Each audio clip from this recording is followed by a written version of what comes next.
Hello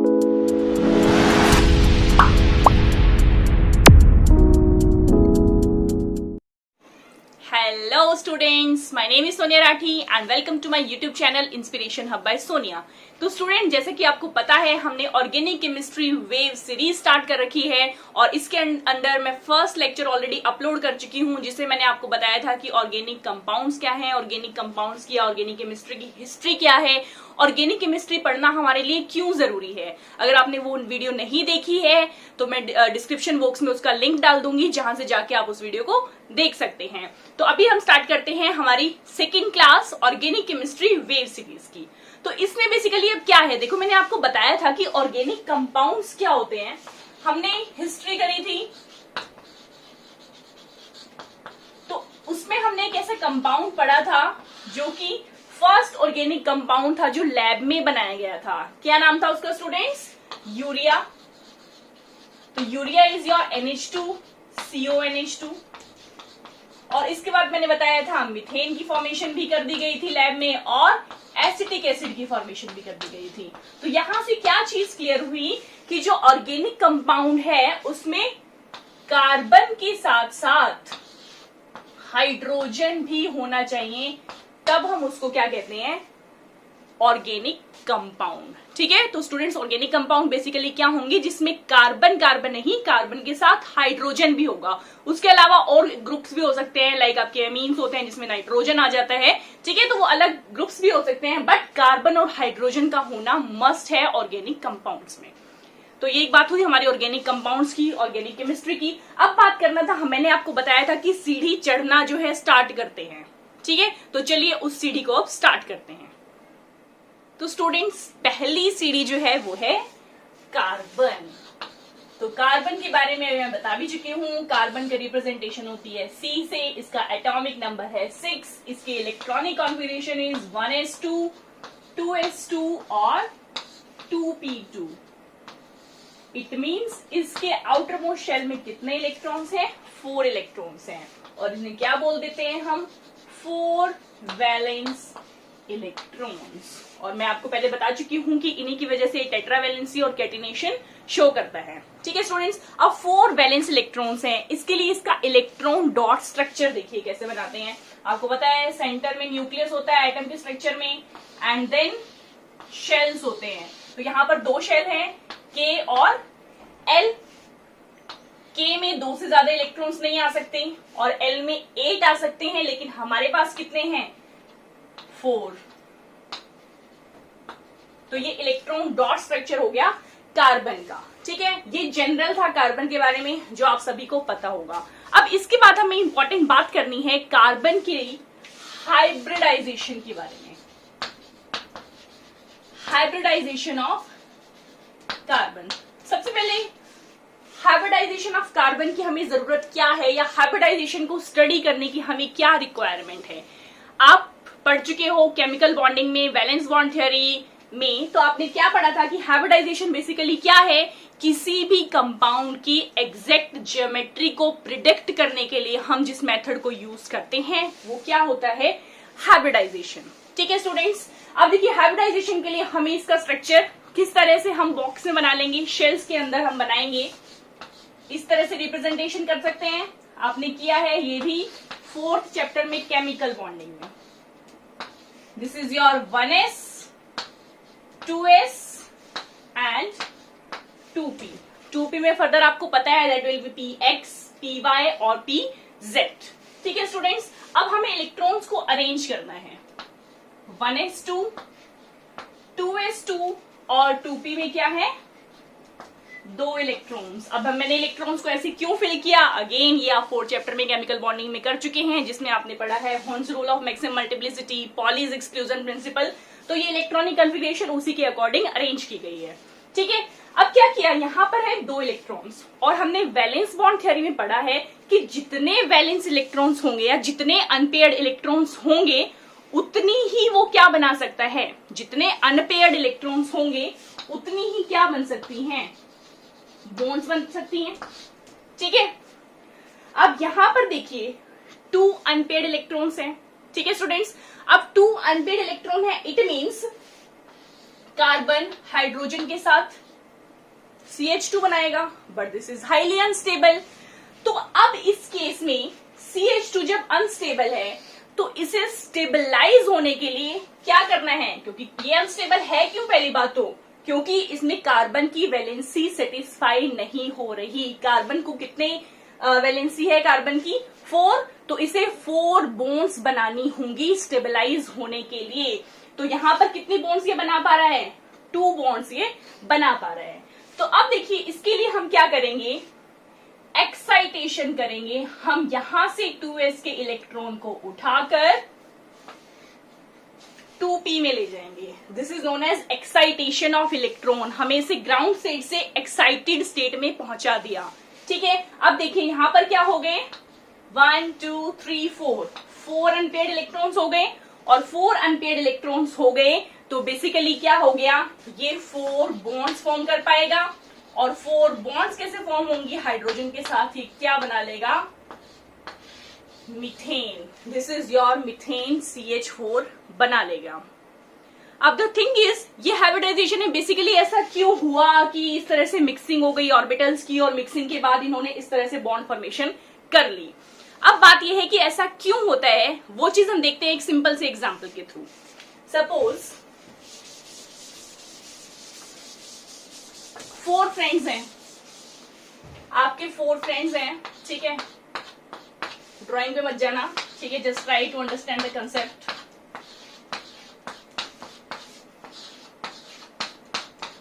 ये 4 friends हैं, ठीक है, इसमें से एक फ्रेंड के पास है 10 रुपीज, बाकी के तीनों फ्रेंड्स के पास है 2 रुपीज।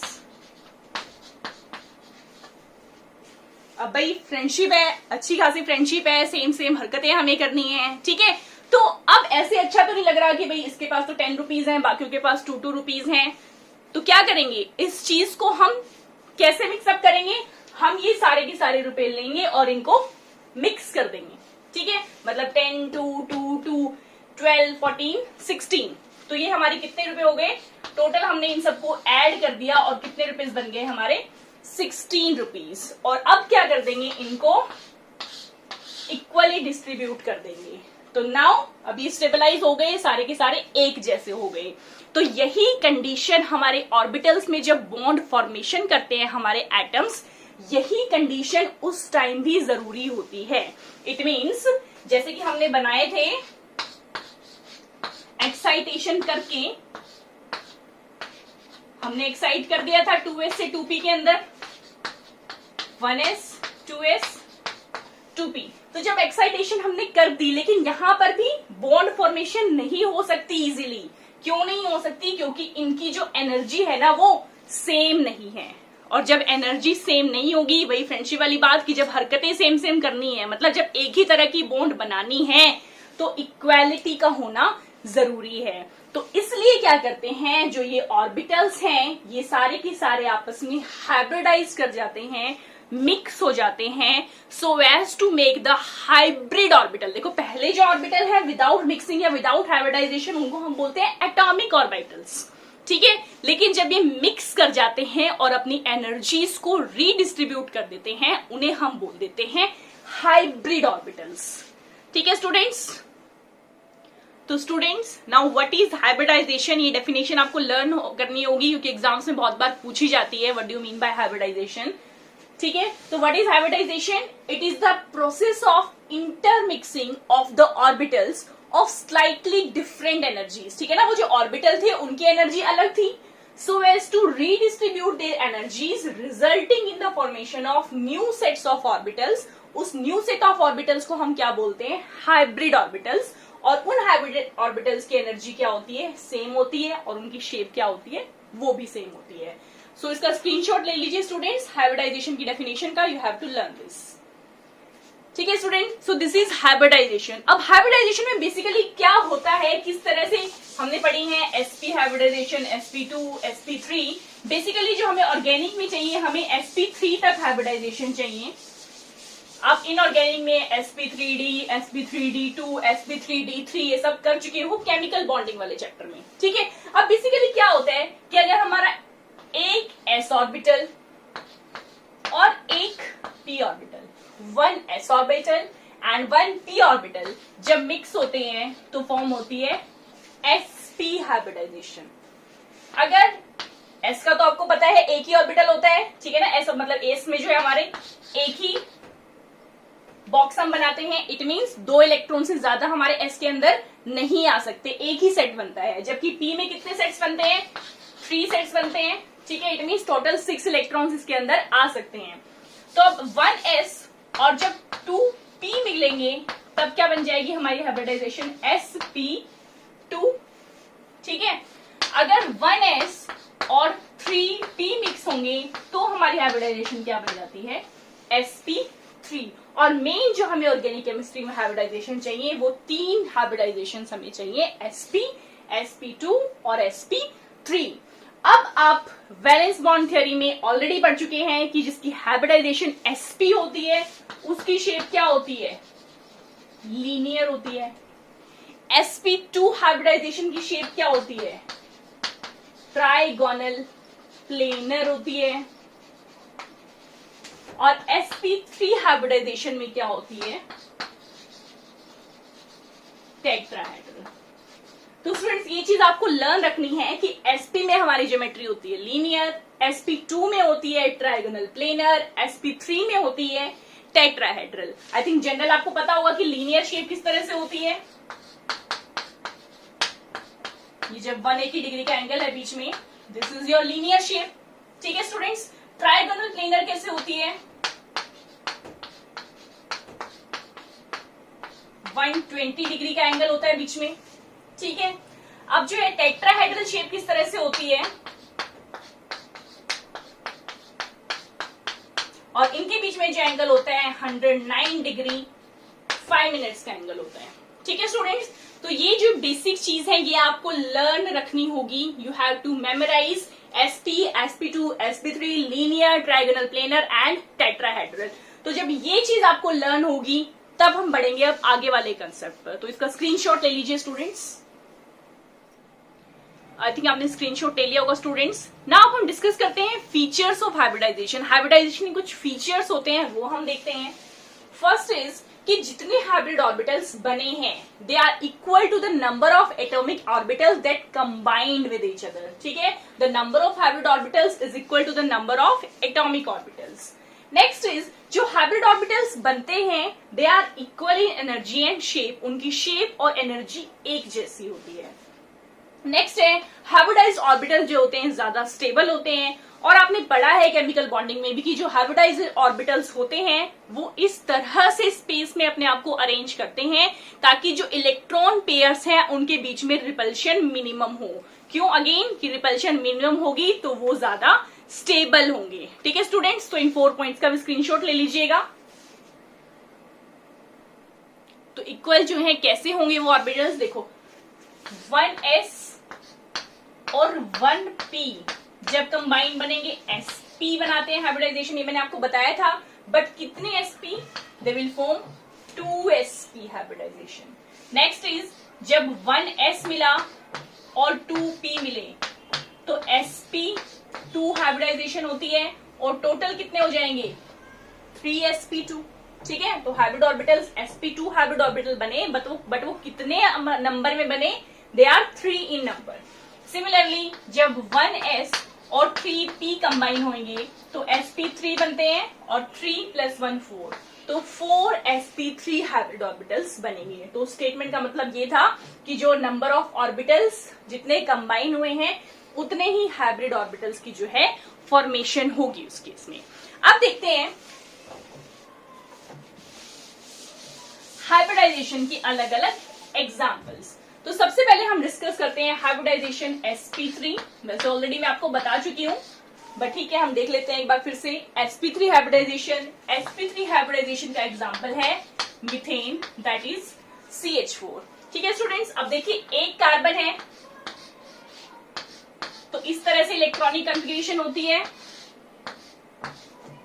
1s 2s 2p, इस तरह से हम लिख देते हैं this is 2px 2py and 2pz। तो स्टूडेंट्स अब मैंने क्या कहा था कि 4 जो है हमारे अनपेयर्ड इलेक्ट्रॉन होंगे तो 4 बॉन्ड्स की फॉर्मेशन होगी। तो उसके लिए क्या किया था, एस ऑर्बिटल ने क्या किया, एक्साइटेशन हमने कर दी, तो ये इलेक्ट्रॉन एक्साइट होकर किसमें चला गया, पीजेड के अंदर चला गया। तो इस तरह से हमारे पास 4 अनपेयर्ड इलेक्ट्रॉन्स आ गए। अब बात क्या थी, मैंने बताया कि इनकी जो एनर्जी है वो इक्वल नहीं है, तो इसके लिए इन्होंने क्या किया, मिक्सिंग कर ली, they all will undergo hybridization, और यहां से हमारे sp3 हाइब्रिड ऑर्बिटल की फॉर्मेशन हो गई। 1 2 3 4 एटॉमिक ऑर्बिटल बनाए, कंबाइन हुए थे, तो 4 sp3 हाइब्रिड ऑर्बिटल्स हमारे पास बन गए। ठीक है स्टूडेंट्स, और sp3 हाइब्रिडाइजेशन का मतलब क्या होता है, कौन सी शेप है, टेट्राहेड्रल शेप है। तो जो हमारा मीथेन का मॉलिक्यूल है वो किस तरह से अरेंज होगा, it will be arranged like this with angle of 109 degree 5 minutes. तो इस तरह से sp3 हाइब्रिडाइजेशन के एग्जांपल है हमारा मीथेन, टेट्राहेड्रल शेप, और ये अरेंजमेंट हो जाएगी। नेक्स्ट हम देखते हैं हाइब्रिडाइजेशन sp2।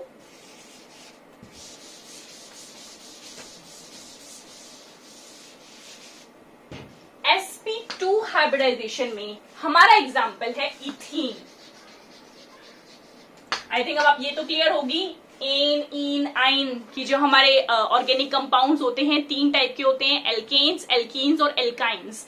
एल्केन का मतलब सिंगल बॉन्ड, एल्कीन का मतलब डबल बॉन्ड, और एल्काइन का मतलब क्या है, ट्रिपल बॉन्ड। तो यहां पर है इथीन, वो टेबल भी आपको 10th वाली लर्न होगी। मिथ, इथ आप स्क्रीन पर देख सकते हैं, carbon 1 meth, eth, prop, but, pent, hex, hept, oct, non, deck.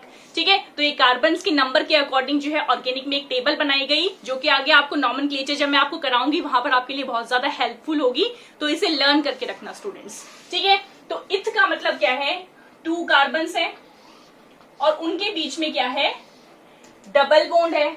और मैंने बताया था कि कार्बन की वैलेंसी कितनी होती है, 4 वैलेंसी होती है। तो ये क्या करेगा, अपनी वैलेंसी को कंप्लीट करेगा हाइड्रोजन्स की हेल्प से। ये तो स्ट्रक्चर है जो आप बना सकते हैं, बट बात है कि इसमें हाइब्रिडाइजेशन कैसे इन्वॉल्व हुई वो चीज हम देखते हैं।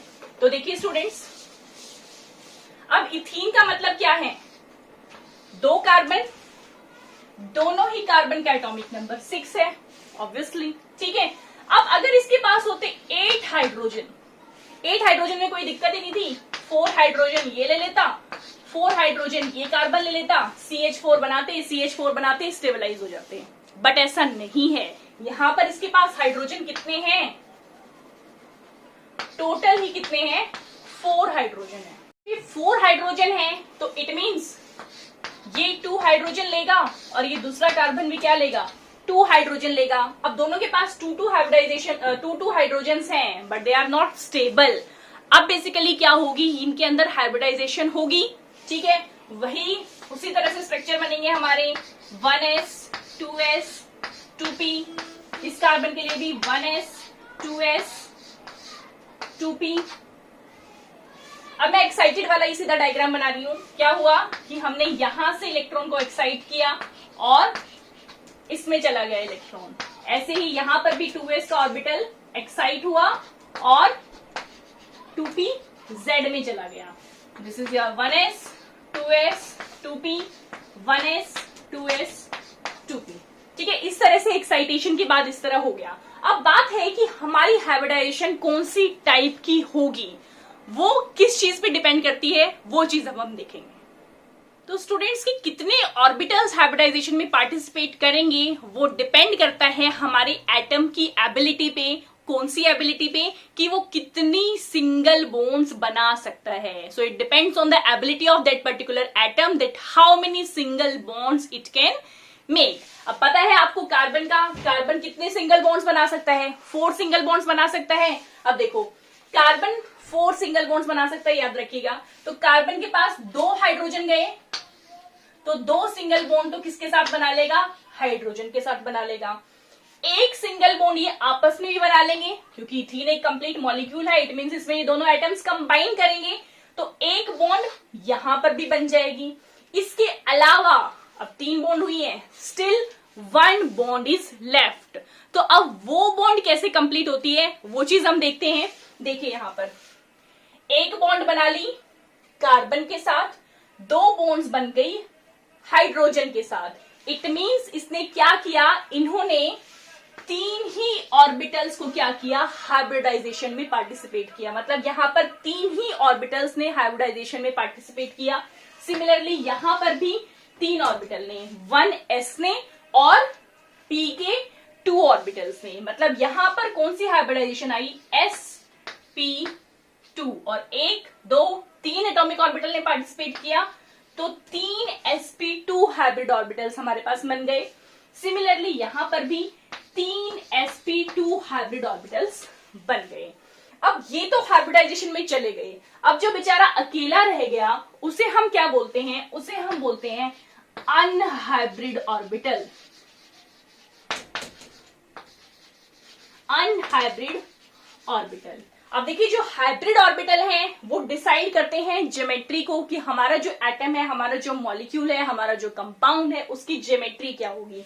अब अनहाइब्रिड ऑर्बिटल बेसिकली किस तरह की बॉन्ड को फॉर्मेशन करता है, वो करता है पाई बॉन्ड की फॉर्मेशन। और वो चीज हम देखते हैं कि किस तरह से पाई बॉन्ड की फॉर्मेशन यहां पर होती है। तो हम एक प्लेन ऑफ पेपर में एक डायग्राम बनाते हैं। सी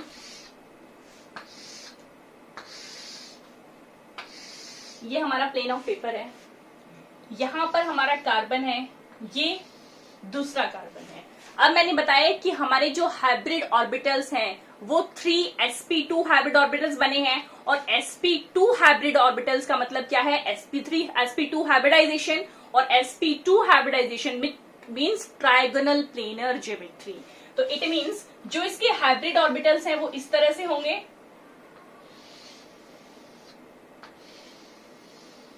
सिमिलरली इस कार्बन का भी, थोड़ा सा स्पेस कम कर देती हूं मैं, सिमिलरली इस कार्बन का भी हाइब्रिड ऑर्बिटल्स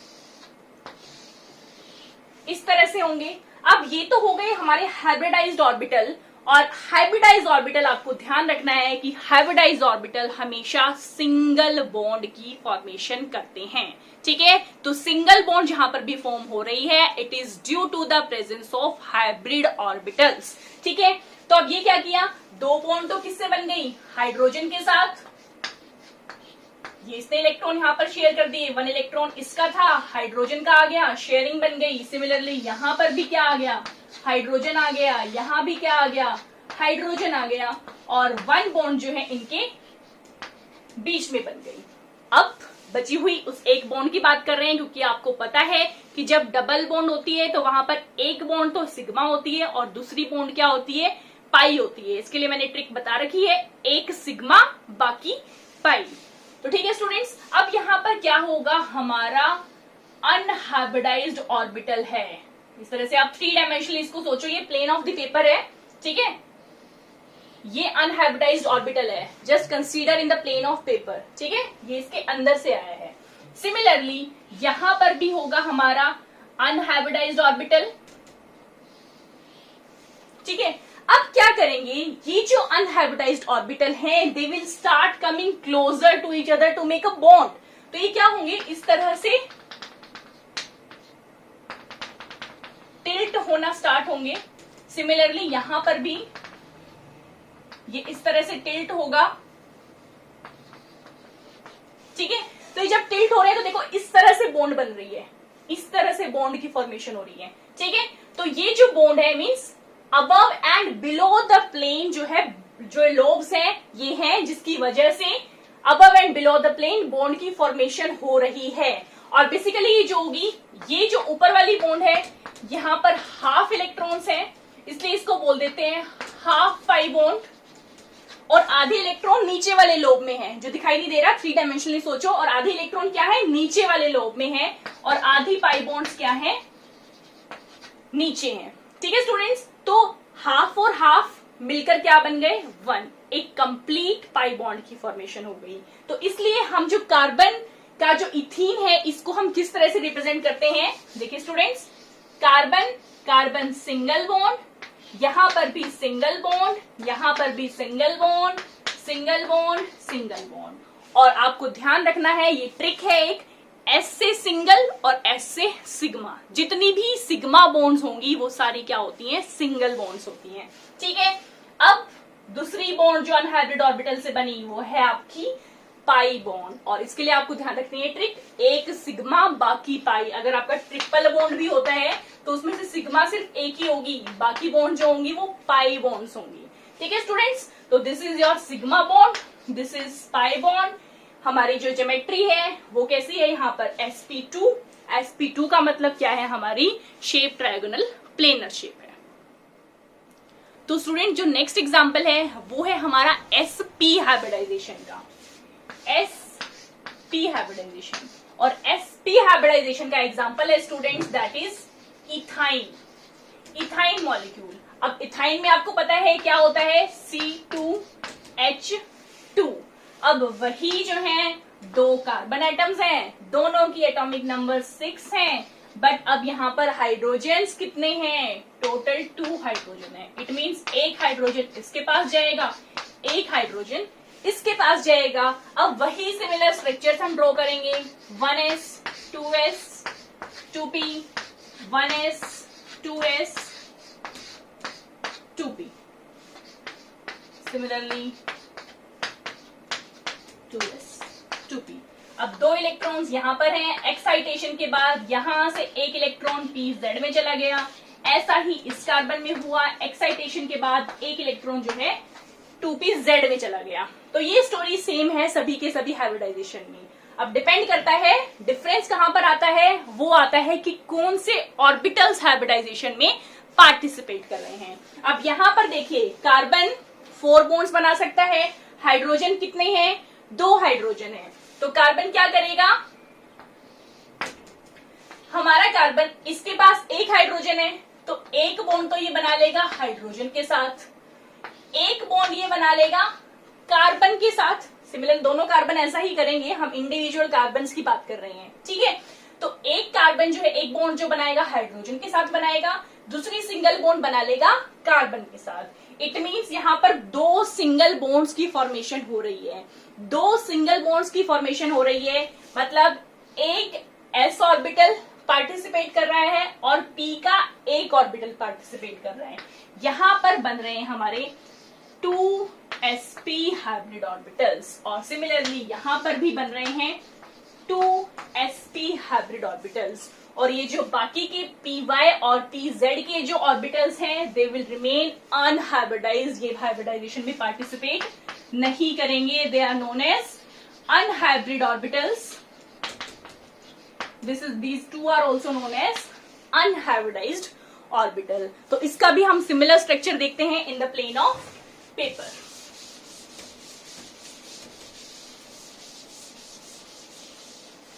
तो देखिए स्टूडेंट्स, कार्बन, पहले हम प्लेन ऑफ पेपर ड्रॉ करते हैं। तो अगेन कार्बन है, यहां भी कार्बन है, एक बॉन्ड बना रहा है कार्बन एक के साथ, सिमिलरली यहां पर भी जो है एक हाइब्रिड ऑर्बिटल है, sp शेप है, sp हाइब्रिड ऑर्बिटल है, sp हाइब्रिडाइजेशन है। इट मींस कौन सी शेप है, इसकी शेप है लीनियर। अगली जो हाइड्रोजन के साथ बनेगी वो भी इस तरह से बन जाएगी। अब ये तो हमारे p ऑर्बिटल मिक्स हो गए, px बचे py और pz ऑर्बिटल, तो वो भी प्रेजेंट है in the plane of paper. जैसे हमने इथीन में किया था सिमिलरली वैसे ही करना है स्टूडेंट्स हमें। ठीक है, यहां पर है ये, सिमिलरली इस वाले कार्बन पर भी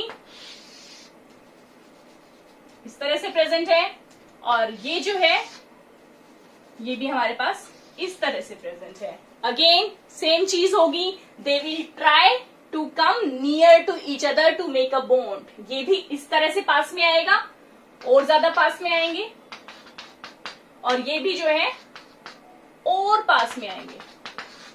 इस तरह से अगेन सेम बॉन्ड फॉर्म होगी, that is the pi bond. अब हाफ पाई बॉन्ड इसके ऊपर है, हाफ पाई इलेक्ट्रॉन, इस वाले की भी हाफ पाई इलेक्ट्रॉन्स ऊपर हैं। सिमिलरली हाफ पाई नीचे है, बिलो द प्लेन है, तो हाफ पाई प्लस हाफ पाई 1 पाई, और similarly again this half pi and this half pi 1। It means total जो पाई बॉन्ड्स बन गई वो 2 पाई बॉन्ड्स बन गई। सिग्मा बॉन्ड कैसे बनी, ये वाला कार्बन यहाँ पर हाइड्रोजन के साथ चला गया, ये वाला कार्बन भी यहाँ पर हाइड्रोजन के साथ चला गया, और एक बॉन्ड जो है इनके कार्बन और कार्बन के बीच में बन गई। तो इट मीन्स हम जो है इथाइन मॉलिक्यूल को किस तरह से रिप्रेजेंट करेंगे, हम रिप्रेजेंट करेंगे C ट्रिपल बॉन्ड C, और एक हाइड्रोजन इसके पास, एक हाइड्रोजन इसके पास। यहां पर एक बॉन्ड है सिग्मा बॉन्ड और बाकी बॉन्ड्स क्या है, पाई बॉन्ड्स हैं, 2 पाई बॉन्ड हैं। तो यहां से हमने 2 तरह की जो है बॉन्ड फॉर्मेशन देख ली, एक है सिग्मा बॉन्ड और दूसरी क्या है, पाई बॉन्ड। अब बात है हमें देखनी है कि सिग्मा और पाई बॉन्ड में बेसिकली क्या क्या डिफरेंसेस हैं, क्या क्या इनके फीचर्स हैं। तो स्टूडेंट्स आई होप कि इतना क्लियर होगा। अब हम समझते हैं सिग्मा और पाई बॉन्ड्स के कंसेप्ट को। तो उसके लिए हम समझेंगे एक तरह से, सपोज देखिए ये हमारा s ऑर्बिटल है, s ऑर्बिटल की शेप कैसी होती है, स्फेरिकल शेप होती है, और जो सिग्मा बॉन्ड्स बनती हैं वो हमारी बनती है हेड ऑन ओवरलैप से। हेड ऑन ओवरलैप कैसे करेंगे, या तो p ऑर्बिटल दूसरे p ऑर्बिटल के साथ कंबाइन करें, या फिर जो s ऑर्बिटल जो है दूसरे s ऑर्बिटल के साथ कंबाइन करें, या फिर ये देखिए हमारा p ऑर्बिटल की शेप आपको पता है डम्बल शेप होती है। तो इस तरह से हमारा एक p ऑर्बिटल होता है, 2 लोब्स होते हैं उसके। अब हमें अगर सिग्मा बॉन्ड की फॉर्मेशन करनी है तो जो ओवरलैपिंग होगी वो इस तरह से पॉसिबल नहीं है। Overlapping will be like this, ये ओवरलैप होगा हमारा सिग्मा बॉन्ड की फॉर्मेशन के लिए, और इसको हम बोलते हैं हेड ऑन ओवरलैपिंग। ठीक है, अब हेड ऑन ओवरलैपिंग में अगर आप देखोगे तो जो रोटेशन है, अब इस तरह से, सॉरी यहाँ पर जो है हमारा इस तरह से है, यहाँ पे इजीली हम इस बॉन्ड को रोटेट कर सकते हैं। तो जो रोटेशन है around carbon carbon sigma bond जो है वो इजीली पॉसिबल होती है। अब सिग्मा बॉन्ड इस तरह से बन सकती है s ऑर्बिटल के साथ। इसके अलावा अगर हम दूसरा p ऑर्बिटल लें तो p ऑर्बिटल दोनों आपस में कंबाइन अगर इस तरह से हेड ऑन कंबाइन करेंगे तो इस तरह से भी क्या है हमारी जो है सिग्मा बॉन्ड की फॉर्मेशन हो सकती है। तो हेड ऑन कॉलिजन्स रिक्वायर्ड होते हैं सिग्मा बॉन्ड की फॉर्मेशन के लिए, और इसके अराउंड भी अगेन आप देखेंगे तो जो है रोटेशन इजीली पॉसिबल है सिंगल बॉन्ड के अराउंड। ठीक है, अब इसमें आप देखोगे तो जो इलेक्ट्रॉन डेंसिटी है वो यहाँ पर लोब्स में है, मतलब ऊपर फ्रीली इजीली अवेलेबल नहीं है। तो जो अटैक है सिग्मा बॉन्ड पर, वो अटैकिंग न्यूक्लियोफाइल का जो अटैक होगा वो डिफिकल्ट होगा as compare to the pi bond. अब पाई बॉन्ड में देखते हैं बेसिकली क्या होता है। पाई बॉन्ड में इस तरह से हमारे जो ऑर्बिटल्स हैं वो लॉब्स इस तरह से अरेंज होते हैं, और इनमें बॉन्ड फॉर्मेशन होती है इस तरह से, मतलब ये साइड वाइज ओवरलैपिंग है। ये head on overlapping sigma bond, और ये साइड वाइज ओवरलैप, इसको हम बोल देते हैं पाई बॉन्ड। इस तरह से बॉन्ड फॉर्मेशन होती है। अब आप देखोगे यहाँ पर कार्बन कार्बन डबल बॉन्ड बन गई। ठीक है, डबल बॉन्ड के अराउंड अगर हम इसे रोटेट करना चाहेंगे, क्या हम इसको रोटेट कर सकते हैं? ऐसा टिपिकली पॉसिबल नहीं है। तो क्या होगा इस केस में, ये जो बॉन्ड्स हैं ये रोटेशन नॉट पॉसिबल। अगर हम ज्यादा रोटेट करने की कोशिश करेंगे तो ये टूट जाएगा। ठीक है, तो रेस्ट्रिक्शन कार्बन कार्बन के अराउंड जो है डबल बॉन्ड के अराउंड पॉसिबल नहीं है। अब अगर हम बात करें इलेक्ट्रॉन डेंसिटी की, तो यहां पर आप देखिए जो इलेक्ट्रॉन डेंसिटी है अपर और लोअर लोब में बहुत इजीली अवेलेबल है अटैकिंग रिएजेंट के लिए। इसलिए जो हमारे पाई बॉन्ड्स होते हैं they provide most reactive centres in the molecules containing multiple bond. So pi bond जो है हमारी अगर हमारी जो मल्टीपल बॉन्ड है वो रिएक्टिव है तो वो किस वजह से होती है, पाई बॉन्ड्स की फॉर्मेशन की वजह से होती है। तो आई थिंक स्टूडेंट सिग्मा और पाई बॉन्ड का ये कंसेप्ट आपको क्लियर होगा। तो स्टूडेंट्स इसके बाद हमारा नेक्स्ट कंसेप्ट है कि जो हमारा एस करेक्टर होता है, हमने हाइब्रिडाइजेशन करी sp2 sp3, तो इनमें जो है कुछ एस करेक्टर होता है, कुछ परसेंटेज होती है उन एस करेक्टर्स की, और वो जो परसेंट है हमारी एस करेक्टर की वो डिटरमाइन करती है 2 इंपॉर्टेंट फैक्टर्स को, बॉन्ड स्ट्रेंथ को और इलेक्ट्रोनेगेटिविटी को। तो सबसे पहले हम देखते हैं हमारी sp3 हाइब्रिडाइजेशन, देन sp2 और देन sp। अब sp में तो देखो आपको इजीली दिख रहा है आधा कितना है s करेक्टर, आधा कितना है p करेक्टर। तो यहां पर है 50% s करेक्टर और 50% क्या है p करेक्टर।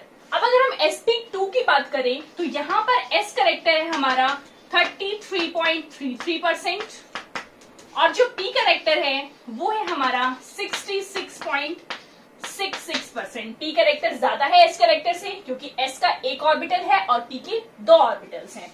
सिमिलरली sp3 में अगर हम देखें तो हमारा एस करेक्टर है 25% और पी करेक्टर है 75%। तो स्टूडेंट एक तो ये डाटा आप नोट कर लीजिए, ये आपको लर्न रखना होगा और बहुत सारी जगह ये ऑर्गेनिक में आपके काम आएगा कि एस करेक्टर कितना होता है। ठीक है, अब बात है कि जितना ज्यादा एस करेक्टर होगा, अब आपको पता है हमारे जो है ऑर्बिटल्स होते हैं एस पी डी एफ, इस तरह से हम इनको रिप्रेजेंट करते हैं। न्यूक्लियस के ज्यादा पास होता है S, then P, then D, then F, इस तरह से हमारे होते हैं। तो न्यूक्लियस के सबसे पास होता है एस ऑर्बिटल। अब जिसका एस करेक्टर ज्यादा होगा, it means that is more closer to the nucleus. अब ज्यादा क्लोजर है न्यूक्लियस के अराउंड, इट मीन जो बॉन्ड होगी वो शॉर्ट होगी। अब जब बॉन्ड शॉर्ट होगी, जितनी बॉन्ड शॉर्ट होगी उतनी ही उस बॉन्ड की स्ट्रेंथ क्या होगी, ज्यादा होगी। इट मीन्स वो स्ट्रॉन्ग बॉन्ड होगी। एस करेक्टर जो है डायरेक्टली प्रोपोर्शनल होता है बॉन्ड स्ट्रेंथ के। ठीक है, इस तरह से हो गया वो बॉन्ड स्ट्रेंथ के डायरेक्टली प्रोपोर्शनल। अब इसका मतलब क्या है, सबसे ज्यादा एस करेक्टर किस में है, एस में है, देन सॉरी एसपी में है, देन sp2 में है, देन sp3 में है। तो आई थिंक ये चीज क्लियर होगी कि जितना ज्यादा एस करेक्टर उतनी ज्यादा बॉन्ड स्ट्रेंथ होगी। इट मीन्स सबसे ज्यादा बॉन्ड स्ट्रेंथ होगी sp की, देन होगी sp2 की एंड देन होगी sp3 की। और सिमिलर ही कंसेप्ट आता है हमारा इलेक्ट्रोनेगेटिविटी के केस में। तो सबसे पहले स्टूडेंट्स आपको पता होना चाहिए कि what is electronegativity. Electronegativity is basically the ability of an atom to attract the shared pair of electrons towards itself. मतलब जो इलेक्ट्रॉन की शेयरिंग में जो इलेक्ट्रॉन शेयर हो रहे हैं, तो जो ज्यादा इलेक्ट्रोनेगेटिव एटम होगा वो क्या करेगा, अपनी तरफ सारे के सारे इलेक्ट्रॉन्स को खींच लेगा।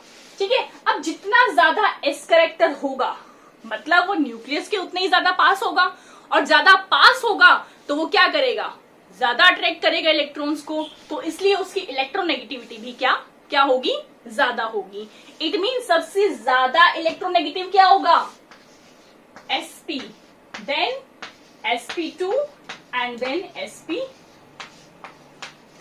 तो स्टूडेंट ये दो बहुत इंपॉर्टेंट कंसेप्ट है जो आगे तक आपकी ऑर्गेनिक केमिस्ट्री में यूज होंगे। तो ये चीजें आपको पता होना चाहिए कि एस कैरेक्टर जितना ज्यादा बॉन्ड स्ट्रेंथ उतनी ज्यादा, एस कैरेक्टर जितना ज्यादा इलेक्ट्रोनेगेटिविटी भी क्या होगी, उतनी ही ज्यादा होगी।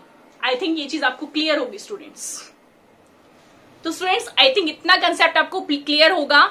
नेक्स्ट पार्ट में मैं आपको बताऊंगी कि हाइब्रिडाइजेशन किस तरह से हम निकालते हैं सिग्मा और पाई बॉन्ड को। ऑल्दो मैं आपको ट्रिक बता चुकी हूं, बट इससे रिलेटेड जो हमारे एनसीईआरटी के इन टेक्स्ट क्वेश्चन है वो हम नेक्स्ट वीडियो में करेंगे, क्योंकि ये ऑलरेडी बहुत ज्यादा लंबी वीडियो हो चुकी है और फिर लंबी वीडियो में स्टूडेंट फिर कहते हैं हम लोग बोर हो गए।